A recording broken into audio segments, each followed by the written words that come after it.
رحمت رمضان، رحمت رمضان، رحمت رمضان، نور کا ہے یہ سماں، یہ سحری و افطار ہو تمہیں مبارک، رمضان مبارک، تمہیں رمضان مبارک، تمہیں رمضان مبارک۔ صدق اللہ مولانا العظیم وبلغنا رسولہ النبی الکریم الامین۔ بڑی محبت، ادب و احترام کے ساتھ درود و اسلام کا نذرانہ پیش فرمائیں۔ الصلاۃ والسلام علیک یا سیدی یا رسول اللہ وعلی آلک واصحابک یا سیدی یا حبیب اللہ۔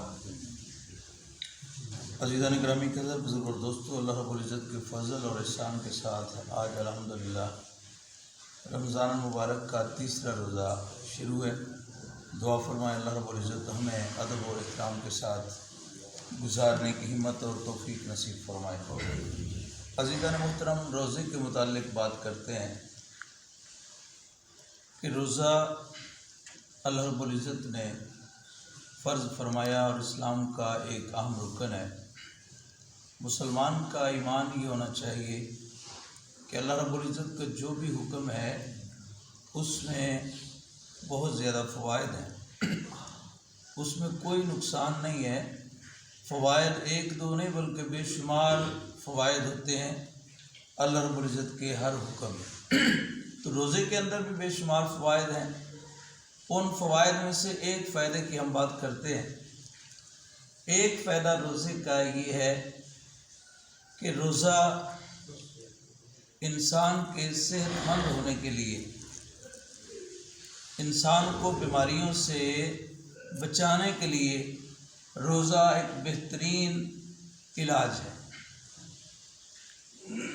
اس کا ویسے اگر انسان کو اللہ رب العزت سے تعلق کے بعد انسان کو زندگی گزارنے کے لیے ایک تو زندگی کی ضرورت ہے، اور زندگی بھی کیسی چاہیے انسان کو؟ صحت مند زندگی۔ انسان چاہتا ہے کہ مجھے صحت مند زندگی میسر ہو، صحت مند زندگی ملے۔ تو صحت مند زندگی گزارنے کے لیے روزہ بہترین ایک عمل ہے۔ اس کا اگر ثبوت دیکھا جائے، ایک حدیث مبارکہ جس کے راوی حضرت سیدنا ابو ہریرہ رضی اللہ تعالیٰ عنہ، آپ فرماتے ہیں رسول پاک صلی اللہ تعالیٰ علیہ وسلم نے ارشاد فرمایا سومو تصحو۔ آپ نے ارشاد فرمایا کہ روزہ رکھو صحت مند ہو جاؤ گے۔ اگر تم روزہ رکھو گے تو کیا ہو جاؤ گے؟ صحت مند ہو جاؤ گے۔ تمہاری زندگی جو ہے صحت والی ہو جائے گی، تازگی اور نکھار والی تمہاری زندگی ہو جائے گی۔ کیسے؟ جب تم روزہ رکھو گے۔ اور مزید اس کے بارے میں ایک واقعہ بڑا پیارا بیان فرمایا علامہ قرطبی رحمۃ اللہ تعالیٰ علیہ نے تفسیر قرطبی کے اندر۔ آپ فرماتے ہیں کہ امام زین العابدین رضی اللہ تعالیٰ عنہ کی بارگاہ میں ایک نصرانی آیا، ایک نصرانی جو بہت بڑا ماہر ہے، بہت بڑا ڈاکٹر ہے، بہت بڑا طبیب ہے۔ وہ ایک دن حضرت امام زین العابدین رضی اللہ تعالیٰ عنہ کی بارگاہ میں آ کے اعتراض کر رہا ہے۔ وہ آ کے کہتا ہے کہ جناب آپ مسلمان ہیں، آپ قرآن کو مانتے ہیں، آپ حدیث کو مانتے ہیں، قرآن تمہارے رب کا فرمان ہے، حدیث تمہارے نبی کا فرمان ہے، تو میں آپ کے سامنے ایک بات کر رہا ہوں، وہ یہ ہے کہ میں تمہارے قرآن کو بھی ادھورا مانتا ہوں، تمہارے نبی کے فرمان کو بھی ادھورا مانتا ہوں۔ آپ فرمان لگے کیسے؟ وہ کہنے لگا کہ علم جو ہے اس کی دو قسمیں ہیں، العلم و علمان۔ علم کی دو قسمیں ہیں، علم الادیان و علم الابدان۔ ایک ہوتا ہے دین کا علم، ایک ہوتا ہے بدن کا علم۔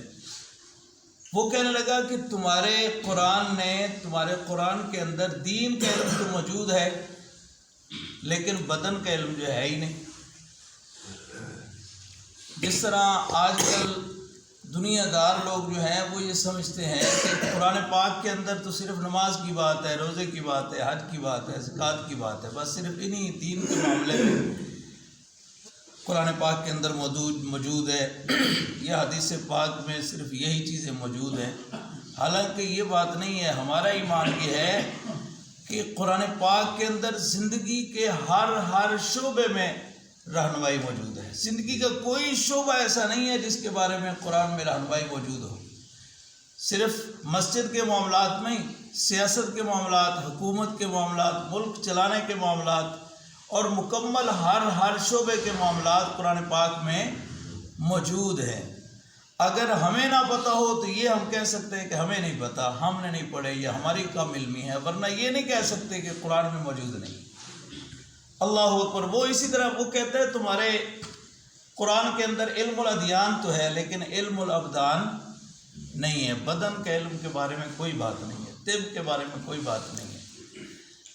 اللہ اکبر۔ اس کے جواب میں امام زین العابدین رضی اللہ تعالیٰ عنہ فرمانے لگے کہ تو پورے قرآن کی بات کرتا ہے نا، پورا قرآن تو دور کی بات ہے، پورے قرآن کی ایک سورت بھی نہیں، ایک سورت کا رکوع بھی نہیں، رکوع کی کوئی ایک آیت ہی نہیں۔ میں تجھے ایک جملہ بتاتا ہوں قرآن پاک کا، اللہ تبارک و تعالیٰ نے اس ایک جملے کے اندر علم طب کو بیان فرما دیا۔ طب کے سارے قوانین جو ہے اس ایک جملے میں موجود ہے۔ وہ کہنے لگا کون سا؟ وہ وہی جو ہے میں نے پڑھا ہے، سورہ اعراف ہے، 8واں پارہ ہے، اس کی آیہ نمبر 31 ہے، اس کا ایک جملہ ہے۔ فرمانے لگے کہ اللہ رب العزت کا فرمان ہے وَكُلُوا وَاشْرَبُوا وَلَا تُسْرِفُوا، کھاؤ اور پیو، وَلَا تُسْرِفُوا، اسراف نہ کرو، فضول خرچی نہ کرو، یعنی کھانے اور پینے میں فضول خرچی نہ کرو۔ اب یہ اسراف کب ہوگا، فضول خرچی سے کیا مراد ہے؟ اس کے دو ہی مطلب بیان فرمائے۔ اس کا ایک مطلب تو یہ ہے کہ جب تک آپ کو بھوک نہیں لگی ہے، جب تک آپ کو اچھی طرح بھوک نہیں لگی ہے نہ کھاؤ، ایک پوائنٹ۔